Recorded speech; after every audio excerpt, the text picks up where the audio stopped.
वो उठता धुआं, वो डलती शाम, आज़ादी का रंग, नए देश का नाम, क्या मिला हमें उसे तोड़कर, जिसको पुरखों ने रखा था सदियों तक जोड़कर।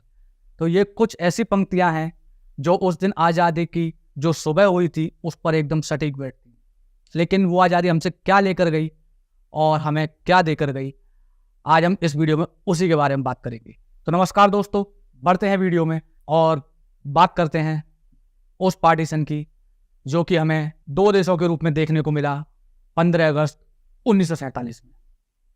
तो अगर उस पार्टीशन की बात की जाए तो उसके पीछे कई कारण थे। अगर उन कारण की गहराइयों में जाएं तो एक के बाद आपको एक के बाद एक कई कारण देखने को मिलेंगे।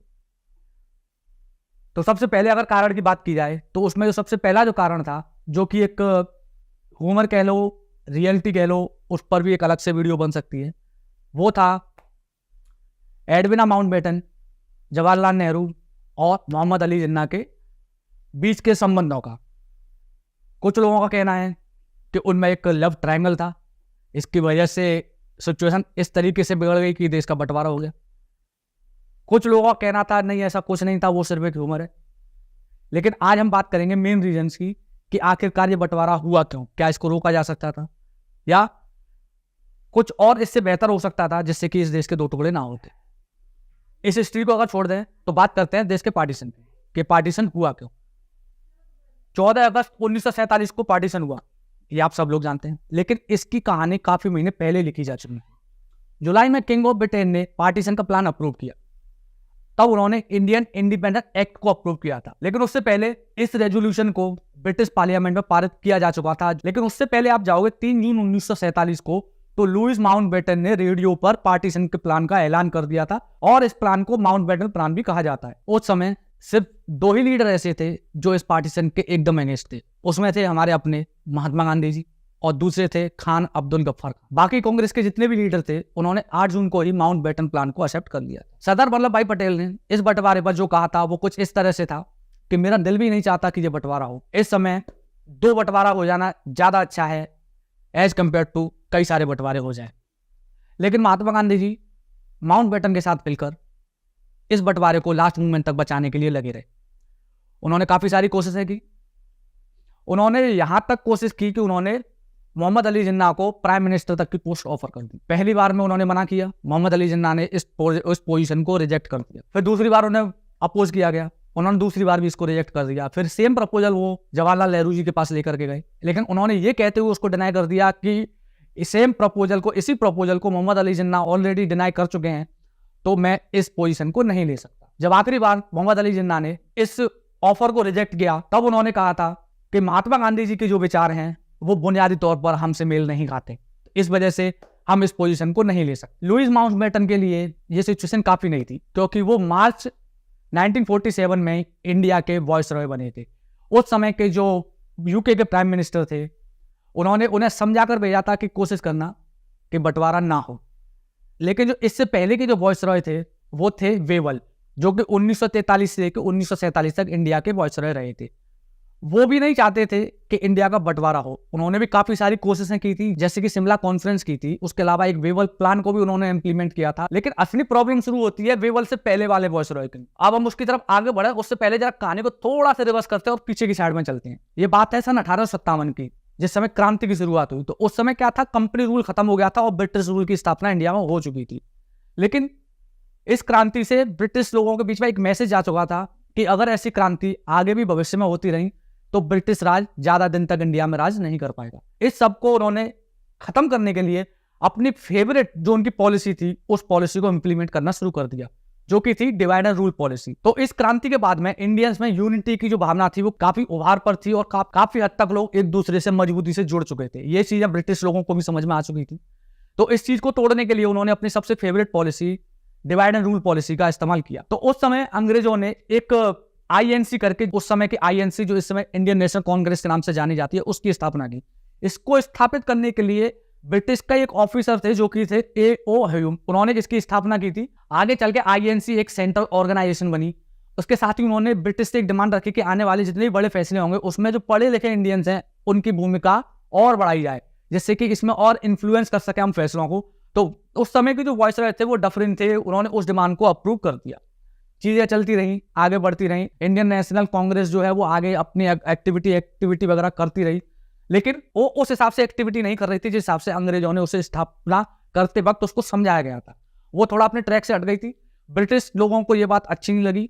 उन्होंने जाकर उन्हें समझाया कि आप एक तरह से अपने ऑर्गेनाइजेशन पर ध्यान दीजिए, लेकिन आप एक तरह से पॉलिटिकल पार्टी बनते जा रहे हैं, ये सही नहीं है। ब्रिटिश राज को थोड़ा सा डर लगने लग गया। उन्होंने जाके आईएनसी के जो उस समय के लीडर थे उनको समझाने की कोशिश की, लेकिन बात नहीं बनी। जो उस समय के वायसराय थे डफरिन, उन्होंने फिर से अपनी वही पुरानी वाली चाल चली जो की थी डिवाइड एंड रूल पॉलिसी वाली। उन्होंने काफी सारे जो पढ़े लिखे और जो पैसे वाले इंडियंस थे उनसे कहा कि आप एक काम कीजिए, आप कांग्रेस को सपोर्ट करना बंद कर दीजिए और साथ ही साथ उसको वित्तीय सहायता देना बंद कर दीजिए, जिससे कि उनका ऑर्गेनाइजेशन है वो एक तरह से नीचे की साइड में आ जाएगा। और साथ ही उन्होंने एक रूल बनाया कि अगर कोई भी गवर्नमेंट एम्प्लॉय है वो ना तो कांग्रेस के किसी भी सेमिनार में जाएगा, ना कांग्रेस से किसी तरह का टच रखेगा। इसके साथ साथ उन्होंने एक और नई पॉलिसी को इंप्लीमेंट किया, जिसमें उन्होंने 2 लोगों को चुना, जो कि जिसमें सबसे पहले थे सैयद अहमद खान और साथ ही दूसरे थे शिव प्रसाद। उन लोगों को एक तरीके से इंडिया में एंटी कांग्रेस मूवमेंट चलाने की पूरी जिम्मेदारी दे दी गई। वो अपने काम में लग गए, आगे चीजें बढ़ती रहीं। एंटी कांग्रेस मूवमेंट देश के एक हिस्से में काफी जोर पकड़ने लगा और चीजें आगे बढ़ते कुछ समय गुजरा, लेकिन एक तरह से पैरेलल बात जो थी वो कांग्रेस से भी अंग्रेजों की चल रही थी। तो कांग्रेस ने कहा जो आईसीएस का जो एग्जाम होता है उसमें इंडियंस की भागीदारी बढ़ाई जाए, और जो बजट वगैरह का जो सेशन होता है उसमें कुछ इंडियंस जो पढ़े लिखे हैं उसकी भागीदारी बढ़ाई जाए। तो कांग्रेस ने कई सारे और प्रस्ताव रखे और अंग्रेजों से पैरेलल उनकी बातें चल रही थी, लेकिन सैयद अहमद खान जो थे वो इस चीज के एकदम खिलाफ थे। और आपने जो सुना होगा कि टू नेशन थ्योरी की जो सबसे पहली नींव रखी गई थी वो इसी जगह रखी गई थी। सैयद अहमद खान को एंटी कांग्रेस मूवमेंट चलाने की जिम्मेदारी दे दी गई। उन्होंने जगह जगह सभाएं करना शुरू की, साथ ही साथ उन्होंने हेट स्पीच देना शुरू कर दिया। एक तरीके से उन्होंने मुसलमानों को बरगलाना शुरू कर दिया कि अगर ब्रिटिश यहाँ से सब कुछ छोड़कर चले जाएंगे तो हिंदू हम पर हावी हो जाएंगे और हमें यहाँ रहने नहीं देंगे, हमें एक तरीके से अपना गुलाम बना लेंगे। और उन्होंने कहा कि हमारे लिए अच्छा यही रहेगा कि ब्रिटिश सरकार को सपोर्ट किया जाए। उन्होंने मुस्लिमों के एजुकेशन के लिए भी बात की। एक यूनिवर्सिटी है जिसका नाम आप सभी लोगों ने सुना होगा, जिसको 1875 में स्थापित किया गया था, वो थी AMU यानी अलीगढ़ मुस्लिम यूनिवर्सिटी। उसको सैयद अहमद खान ने ही स्थापित किया था अलीगढ़। उनका एंटी कांग्रेस मूवमेंट चलता रहा, चीजें आगे बढ़ती रहीं। उनके इस एंटी कांग्रेस मूवमेंट का असर ये हुआ कि कुछ एक जो इन्फ्लुएंस जो मुसलमान थे उनके मन में एक भावना जागने लग गई कि हिंदू हमारे एक तरह से दुश्मन हैं और अगर ब्रिटिश यहाँ से चले जाते हैं तो ये हम पर राज करेंगे और हमें एक तरह से गुलाम बनाकर रखेंगे। सैयद अहमद खान की टू नेशन थ्योरी की बदौलत ये आगे चीजें जो इतनी बढ़ती चली गई कि आगे चलकर 1906 में ऑल इंडिया मुस्लिम लीग का स्थापना हो गई। और इसकी स्थापना होते ही एक तरीके से जो वेव निकलने से हिंदुओं में भी एक अंदर से भावना निकल करके आई और एक समय ऐसा आया कि ऑल इंडिया मुस्लिम लीग ने ब्रिटिश सरकार के सामने एक ऐसी डिमांड रख दी जो कि इस देश के बंटवारे में उसने काफी बड़ा योगदान, बड़ा अहम रोल अदा किया। वो था सेपरेट इलेक्टोराइट्स का रूल। देखिए, सेपरेट इलेक्टोराइट्स के रूल के टोटल अगेंस्ट में थी कांग्रेस। अगर इस रूल को आपको समझना है, अगर मैं इसको आपको ब्रीफली समझाऊं तो इस रूल का मतलब था कि भारत में कुछ ऐसे हिस्से होंगे जहां पर सिर्फ और सिर्फ मुस्लिम कैंडिडेट खड़े हो सकते हैं और साथ ही उन कैंडिडेट को सिर्फ और सिर्फ मुस्लिम ही वोट दे सकते हैं, उसके अलावा उसको कोई और वोट नहीं दे सकता, कोई और उसके खिलाफ खड़ा नहीं हो सकता।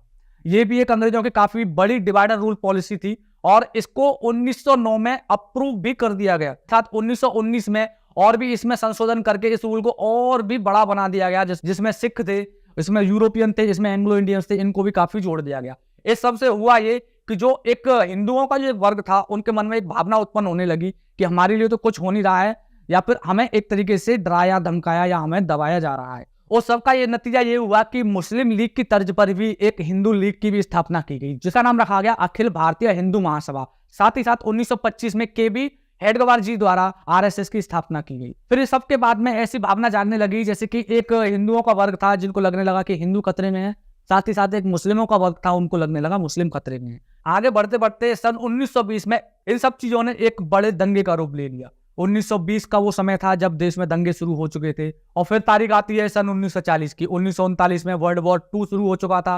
उस समय जो अंग्रेज थे वो जब इंडिया पर राज कर रहे थे तो वो एक तरह से इंडिया को फोर्स करते हैं कि आप द्वितीय विश्व युद्ध में जर्मनी के खिलाफ हमारे साथ लड़िए। उस समय के अंग्रेजों के उस फैसले को डिनाई कर देती है, साथ ही साथ वो जर्मनी के खिलाफ लड़ने से इनकार कर देती है। लेकिन उस समय एक लीडर निकल करके आता है जो कि अंग्रेजों का साथ देने का ऐलान कर देता है, जो कि थे मोहम्मद अली जिन्ना। लेकिन साथ ही वो एक शर्त रखते हैं ब्रिटिशों के सामने कि उन्हें एक अलग से मुस्लिम देश चाहिए जो कि था पाकिस्तान। ब्रिटिशर जो थे वो इस डिमांड को उनकी को मान लेते हैं और साथ ही साथ एक तरह से देश में माहौल बनाया जाता है और जिन्ना को सबसे बड़े मुस्लिम नेता के रूप में स्थापित कर दिया जाता है। और आगे चल के भविष्य में देश के विभाजन का एक ये भी बहुत बड़ा कारण बन करके उभरता है।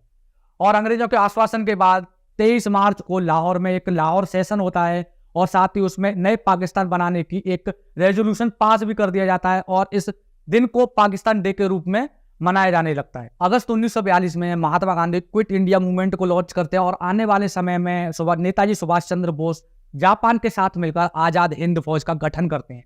अगर 1940 से लेकर 1945 की अगर बात करें, उस समय यूके के जो प्राइम मिनिस्टर थे वो थे विंस्टन चर्चिल। और ये विंस्टन चर्चिल वही थे जो इंडियंस से काफी हद तक नफरत करते थे और यही वो लीडर थे जिन्होंने जिन्ना को एक तरह से बहुत बड़े भारत के मुस्लिम नेता के रूप में उपाधि दे रखी थी, जो कि उस समय ठीक नहीं था। क्योंकि अगर आप कांग्रेस की तरफ देखें तो उस समय कांग्रेस में भी काफी बड़े बड़े मुस्लिम लीडर थे, जैसे कि मौलाना आजाद और काफी सारे मुस्लिम लीडर कांग्रेस में उस समय जिन्ना से काफी बड़े मुस्लिम लीडर कांग्रेस में थे। इसके बाद 1945 में यूके में इलेक्शन होता है और जो विंस्टन चर्चिल थे उनको रिप्लेस करके क्लाइमेट एटली को प्राइम मिनिस्टर बना दिया जाता है। और इसके साथ ही 1943 में जो इंडिया के वॉइसरॉय थे लैनलिथ गो, उसको भी रिप्लेस करके उनकी जगह पे वेवल को इंडिया का नया वॉइसरॉय बना दिया जाता है। उस समय यूके के नए प्रधानमंत्री एटली एक नए कैबिनेट मिशन को भारत भेजते हैं।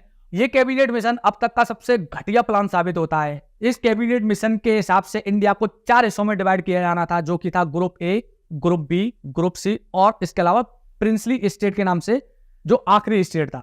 और साथ ही साथ इस कैबिनेट प्लान में एक और चीज थी कि अगर इंडिया को 4 हिस्सों में डिवाइड किया जाता है और उसमें जो पहली जो आपकी सेंट्रल गवर्नमेंट बनेगी उस गवर्नमेंट के साथ पास में सिर्फ और सिर्फ डिफेंस, फॉरेन अफेयर और कम्युनिकेशन, ये 3 चीजें थी जो कि उसके कंट्रोल में रहेंगी। बाकी उसके अलावा कोई भी भारत में जो आपको डील करनी है, टैक्सेशन जो है, नई चीजें जो लागू करनी है, बाहर से जो फॉरेन रिजर्व जो मंगाना है, इन्वेस्टमेंट जो देश में मंगाना है, वो कुछ भी इंडियन गवर्नमेंट के कंट्रोल में नहीं रहेगा। इस प्लान को नेहरू जी ने एकदम से डिनाई कर दिया था, लेकिन मोहम्मद अली जिन्ना ने इस प्लान को पूरी तरह से एक्सेप्ट कर लिया, क्योंकि वो इस तरीके से एक सोच में थे कि अगर इस प्लान को अप्रूव कर दिया जाता है तो हो सकता है भारत का ग्रुप ए और ग्रुप बी उनके कंट्रोल में आ जाए और उन्हें राज करने का एक मौका मिल जाए। अब जो कैबिनेट मिशन है यही वो चीज थी जो मैंने इस वीडियो की शुरुआत में आपको बताई थी, जिसका जिक्र सरदार वल्लभ भाई पटेल ने किया था। उस समय सिचुएशन ये थी कि देश के 2 टुकड़े हो जाए वो ज्यादा बेहतर है एज कम्पेयर टू देश के काफी सारे टुकड़े हो जाए, क्योंकि कैबिनेट मिशन जो था वो देश में कई सारे बंटवारे की बात कर रहा था। अगर देखा जाए तो काफी सारे लोग फिर से इकट्ठा हुए, फिर से बैठे और देश को टूटने से बचाने की एक और आखिरी कोशिश की गई। लेकिन कुछ लोगों की सत्ता का लालच इस हद तक बढ़ चुका था, या फिर कुछ लोगों को नए देश का लालच इस हद तक था कि वो नहीं चाहते थे कि सब लोग साथ में बैठे हैं, साथ में मिलजुल कर रहे हैं और देश अपना जो भारत है वो एक बना रहे। 15 अगस्त 1946 को Mohammad Ali Jinnah direct action day की घोषणा कर देते हैं। इस एक्शन डे को एक तरह से दंगों की घोषणा के रूप में लिया जाता है और देश में चारों तरफ दंगे शुरू हो जाते हैं। और उन दंगों में सबसे बड़ा जो दंगा होता है वो कोलकाता में होता है और साथ ही देश के कई हिस्सों में दंगे शुरू हो जाते हैं। हालांकि कुछ एक जो शांति प्रिय लोग हैं वो बताते हैं कि वेवल और जो एटली थे उन्होंने काफी हद तक कोशिश की थी कि इस देश का बंटवारा ना हो, लेकिन उनको इस पता नहीं क्यों ये जो इस सिचुएशन में वो फंस चुके थे कि उन्हें इस तरीके की जल्दी थी कि इस प्रॉब्लम का जल्द से जल्द सॉल्यूशन हो, चाहे वो बंटवारे के रूप में ही क्यों ना हो। आजादी मिलने से पहले का जो 1-1.5 साल का समय था वो काफी ज्यादा उथल पुथल का समय था और फिर आखिरकार काफी लोगों की जान जाने के बाद में 14 अगस्त 1947 को एक नया देश बना, एक नया मुस्लिम देश बना जिसे आप पाकिस्तान के नाम से जानते हैं। और साथ ही साथ हमें एक आज़ादी मिली। अब वो आज़ादी किस हद तक थी, उसकी हमने कितनी कीमत चुकाई, वो एक अलग चर्चा का विषय है। अगर मेरी पर्सनल राय देखी जाए तो मेरी राय में ये बंटवारा सिर्फ और सिर्फ सत्ता के कुछ भूखे लोगों के द्वारा किया गया था। अब बाकी आपकी क्या राय है इस पार्टीशन पर, नीचे कमेंट बॉक्स में जरूर बताइएगा। क्या ये पार्टीशन को रोका जा सकता था? क्या इस पार्टीशन में हमने कुछ ऐसी गलतियां की आज तक हम भुगत रहे हैं? क्या उस समय कुछ ऐसे फैसले लिए गए जो कि गलत थे, या फिर वो जो फैसले लिए गए उस समय के हिसाब से सही थे?